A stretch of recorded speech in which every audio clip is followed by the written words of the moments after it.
இதைத்தான் சொல்கிறது ஒற்றுமை அப்படின்ட்டு. பாருங்கள் எவ்வளோ ஒற்றுமையாக எல்லாரும் சாப்பிட்றாங்கண்டு. அவங்கவுங்களோட பாட்டில் அவங்கவுங்களோட வேலை.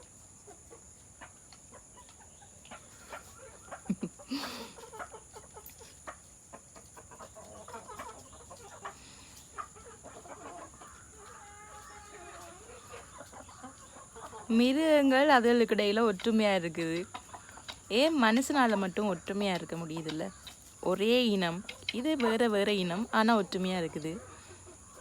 மனிதன் வந்து எல்லாருமே ஒரே இனம், ஆனால் ஏன் ஒற்றுமையாக இருக்கிறோமில்ல?